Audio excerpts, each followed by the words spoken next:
दोस्तों कभी भी है ना, जब इंग्लैंड का नाम आता है ना तो ये दिमाग में आता है यार, वहाँ पे अगर हम जाए ना तो कितना मोटा पैसा कमा सकते हैं। स्टडी वीज़ा लेके जाए ना तो तब भी हम पार्ट टाइम जॉब करेंगे ना तो काफ़ी अच्छा पैसा कमा सकते हैं। तो पिछले साल 2025 के आंकड़े है ना बहुत ही चौंकाने वाले हैं, क्योंकि 51,000 स्टूडेंट लंदन से वापस आए हैं। दोस्तों जब हम सुनते थे ना कि भाई यूके में जाके स्टडी वीज़ा लो और पैसा कमाओ, ठीक है ना, और आप स्टडी वीज़ा के दौरान भी है ना पार्ट टाइम जॉब करेंगे तो आप काफ़ी पैसा कमा सकते हो। दोस्तों खर्चा तक करना निकालना भारी हो जाता है।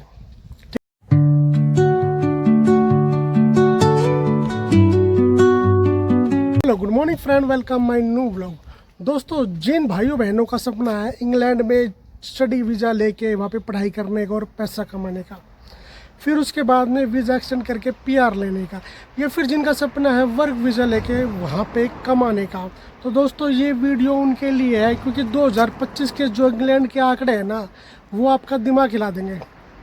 दोस्तों वीडियो को पूरा देखना, वीडियो आपके लिए बहुत ही ज़्यादा इन्फॉर्मेटिव होने वाली है। दोस्तों कभी भी है ना, जब इंग्लैंड का नाम आता है ना तो ये दिमाग में आता है यार, वहाँ पे अगर हम जाए ना तो कितना मोटा पैसा कमा सकते हैं। स्टडी वीज़ा लेके जाए ना तो तब भी हम पार्ट टाइम जॉब करेंगे ना तो काफ़ी अच्छा पैसा कमा सकते हैं। क्योंकि दोस्तों पाउंड की कीमत है ना 130 रुपये के बराबर चल रही है, 1 पाउंड की कीमत, ठीक है।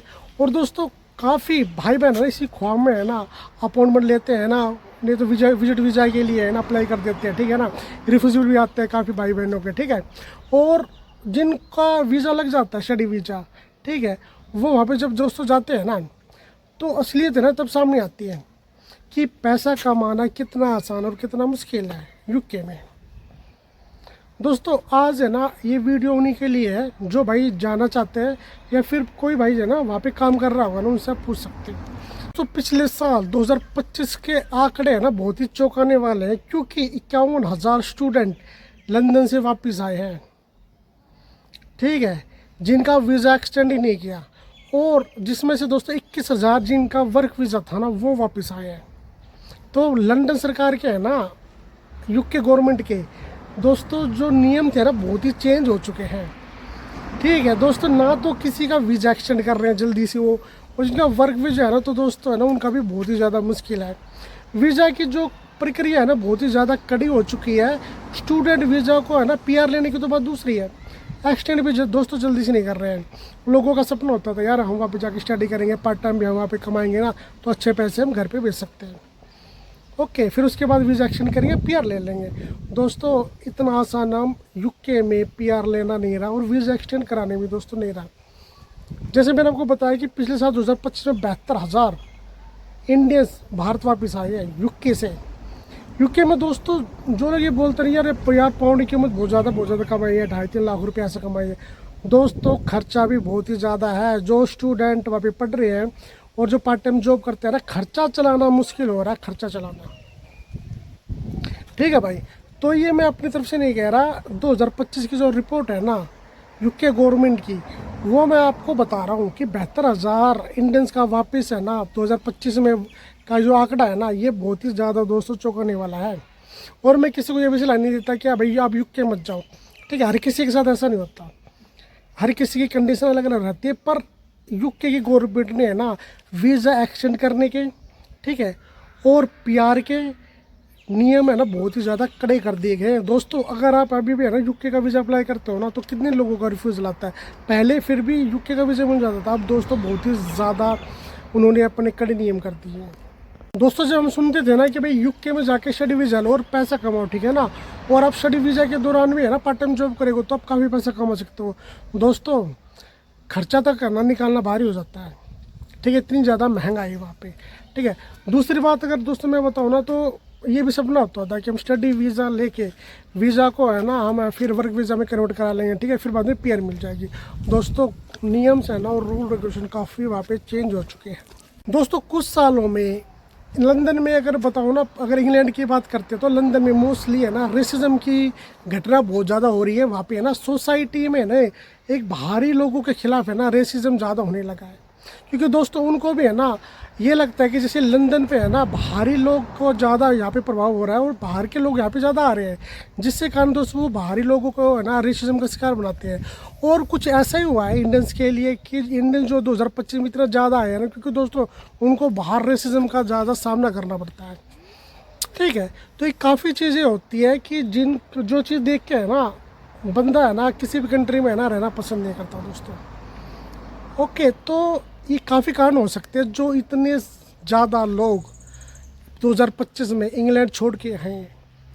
काफ़ी रीज़न दोस्तों मैंने बता दिया कि ये रीज़न है ना हो सकते हैं कि 72,000 72,000 इंडियंस ने 2025 में इंग्लैंड को छोड़ दिया दोस्तों। कुछ ये भी कारण है, जैसे लोग हैं ना इतना पैसा लगा के लंदन ब्रिटेन में है ना स्टडी करने के लिए जाते हैं, ठीक है, या फिर कोई भी वहाँ पे है ना जैसे जिसने बीटेक कर रखी है वो वहाँ पे जाता है, तो वो कमा के भी है ना सारा खर्चा निकाल के वही 1-1.5 लाख रुपए मुश्किल से कमा पाता है, ठीक है।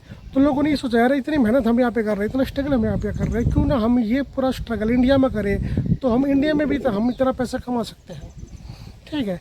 क्योंकि वो अपने घर के पास में रहेंगे और वो माहौल होगा ना उनके के साथ है ना किसी प्रकार का रेसिज्म होगा। तो कुछ है ना ये भी सोच हो सकती है। तो काफ़ी सोच मिला के है ना लोग है ना ब्रिटेन से वापस आ रहे हैं। जो हमारे 2025 के आंकड़े हैं ना ये वो बता रहे हैं दोस्तों।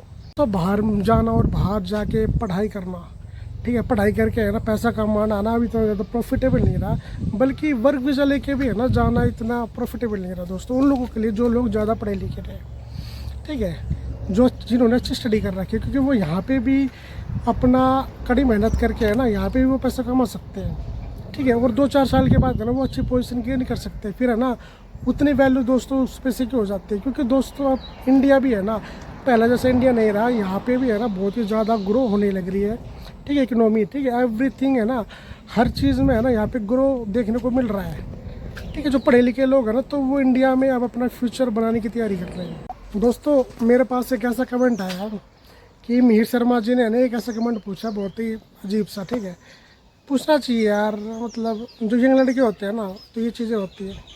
उन्होंने ये पूछा कि मॉरिशस में सबसे ज़्यादा लड़कियाँ कहाँ पे रहती हैं।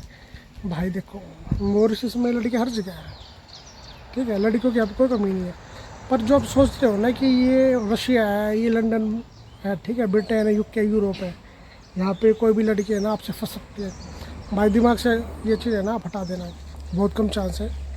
यहाँ की लड़कियाँ नॉन मॉरिशन लड़के से कभी नहीं पटती, ठीक है ना, कभी भी नहीं, बहुत कम चांस है, इक्की दुक्की है। अदरवाइज़ दोस्तों यहाँ पे वो वाली बात नहीं, यहाँ पे बहुत ज़्यादा है ना हेट्स करती है, लगा लो, कभी आपसे बात कर ले करती नहीं। तो दोस्तों आप यहाँ पे सोच रहे हो कि यहाँ पे आप मॉरिशस में आके गर्लफ्रेंड वगैरह पटा लोगे, नहीं भाई, हमें भी 1 साल हो गया, 1 साल का एक्सपीरियंस हम आपको बता रहे हैं, ठीक है। तो अगर कोई इंडियन है ना, इंडियन तो भाई जल्दी वो आप उनको इम्प्रेस कर सकते हो, ठीक है ना, फ्रेंडशिप कर सकते हो। अदरवाइज़ यहाँ की लड़की है भाई साहब मुश्किल है, यहाँ की लड़की आपसे फ्रेंडशिप नहीं कर सकते।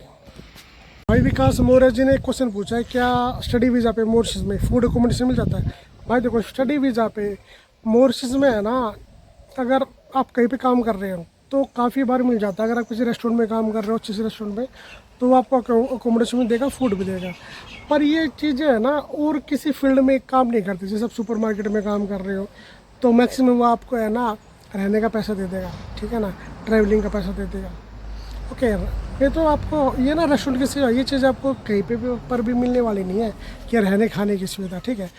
अगर आप स्टडी वीज़ा लेके जा रहे हो, कोई कॉलेज आपको रहने का दे सकता, खाने का नहीं दे सकता, ठीक है। ये इंडिया नहीं है कि आपको है ना फूड अकोमोडेशन आपको प्रोवाइड करवाएंगे।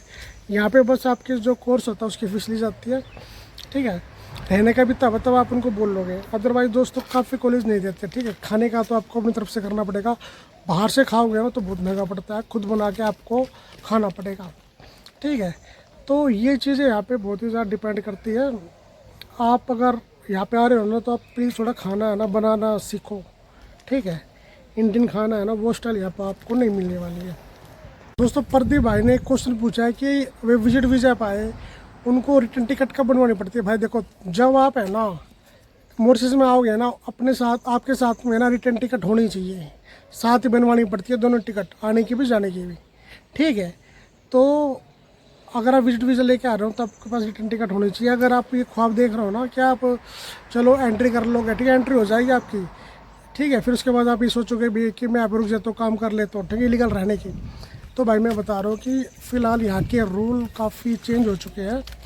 और अगर आप सोचोगे ना तो ये बहुत ही टफ है, ठीक है। अगर आपको आप पकड़े के डिपोर्ट कर दिया तो है ना आपके वीज़ा आपके जो पासपोर्ट पे स्टम्प भी टिक सकती है, ठीक है। फिर आपकी है ना जो ये वीज़ा हिस्ट्री है ना ख़राब हो जाती है दोस्त। ऐसे अगर आप किसी कंट्री गए, आप इलीगल रहे, ठीक है, फिर आप इलीगल रहे ना, फिर आप जाओगे या क्या तो आपको डिपोर्ट कर देंगे या फिर आप खुद ही जाओगे, ठीक है। तो फिर आप दूसरी कंट्री का वीज़ा लगाओगे ना तो उस पर बहुत इफेक्ट पड़ता है। वीज़ा हिस्ट्री ऐसी नहीं होनी चाहिए, डिपोर्ट वाली वीज़ा हिस्ट्री नहीं होनी चाहिए। वीज़ा हिस्ट्री होनी चाहिए आप है ना किसी भी कंट्री में ओवर स्टे ना रहे, टाइम पे गए टाइम पे आ गए, वो होती है वीज़ा हिस्ट्री। तभी आपको किसी भी अच्छी कंट्री का ना, यूरोप जैसी कंट्री का, कनाडा, ऑस्ट्रेलिया का, ठीक है, बड़ी से बड़ी कंट्री का है ना वीज़ा लेने में वहाँ पे हेल्प होती है, ठीक है। तो वीज़ा हिस्ट्री को हमें अच्छा बनाना चाहिए। और दोस्तों कुछ भी बात हो और कुछ भी डाउट हो ना, आप पूछा करो, मैं आपको ना उसका जो आंसर है ना बिल्कुल तोल मोल के दूंगा, ठीक है। ओके, तो वीडियो को पूरा देखो दोस्तों, ठीक है। चैनल को सब्सक्राइब कर दो, वीडियो को लाइक करो। मिलते हैं नेक्स्ट व्लॉग में। Thank you.